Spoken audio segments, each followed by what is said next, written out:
श्री राम का दुष्कर्म का पता लगाने के लिए एक शूद्र तपस्वी के पास पहुंचना।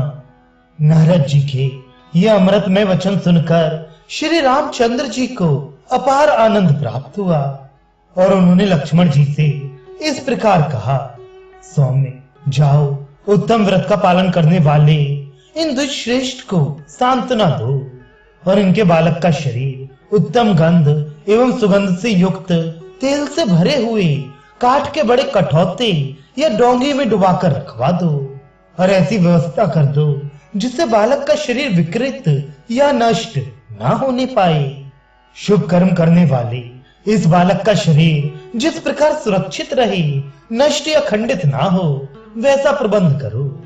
शुभ लक्षण लक्ष्मण को ऐसा संदेश दे महायशस्वी श्री रघुनाथ जी ने मन ही मन पुष्पक का चिंतन किया और कहा, आ जाओ।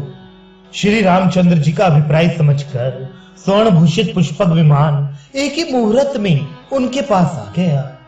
आकर नतमस्तक हो वह बोला, नरेश्वर, ये रहा मैं, महाबाहु, मैं सदा आपके अधीन रहने वाला किंकर हूँ और सेवा के लिए उपस्थित हुआ हूँ। पुष्पक विमान का यह मनोहर वचन सुनकर वे महाराज श्री राम महर्षियों को प्रणाम करके उस विमान पर आरूढ़ हुए।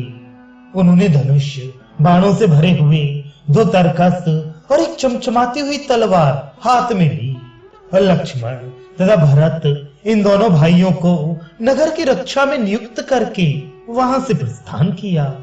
श्रीमान राम पहले तो इधर उधर खोजते हुए पश्चिम दिशा की ओर गए, फिर हिमालय से घिरी हुई उत्तर दिशा में जा पहुंचे।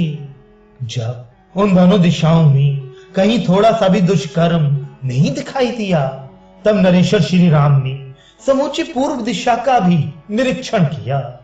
पुष्कर पर बैठे हुए महाबाहु राजा श्री राम ने वहां भी शुद्ध सदाचार का पालन होते देखा। वह दिशा भी दर्पण के समान निर्मल दिखाई दी। तब राजऋषि नंदन रघुनाथ जी दक्षिण दिशा की ओर गए। वहां शैवल पर्वत के उत्तर भाग में उन्हें एक महान सरोवर दिखाई दिया। उस सरोवर के तट पर एक तपस्वी बड़ी भारी तपस्या कर रहा था।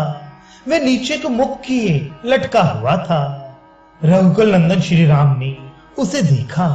देखकर राजा श्री रघुनाथ जी उग्र तपस्या करते हुए उस तपस्वी के पास आए और बोले, उत्तम व्रत का पालन करने वाले तापस, तुम धन्य हो। तपस्या में बढ़े चढ़े सुदृढ़ पराक्रमी पुरुष तुम किस जाति में उत्पन्न हुए हो? मैं दशरथ कुमार राम तुम्हारा परिचय जानने के कौतूहल से ये सब बातें पूछ रहा हूँ। तुम्हें किस वस्तु को पाने की इच्छा है? तपस्या द्वारा संतुष्ट हुए ईश देवता से वर के रूप में तुम क्या पाना चाहते हो? स्वर्ग या दूसरी कोई वस्तु? कौन सा ऐसा पदार्थ है जिसके लिए तुम ऐसी कठोर तपस्या करते हो जो दूसरों के लिए दुष्कर है? तापस, जिस वस्तु के लिए तुम तपस्या में लगे हुए हो उसे मैं सुनना चाहता हूँ। इसके सिवा यह भी बताओ कि तुम ब्राह्मण हो या दुर्जय क्षत्रिय, तीसरे वर्ण के वैश्य हो अथवा शूद्र, तुम्हारा भला हो, ठीक ठीक बताना।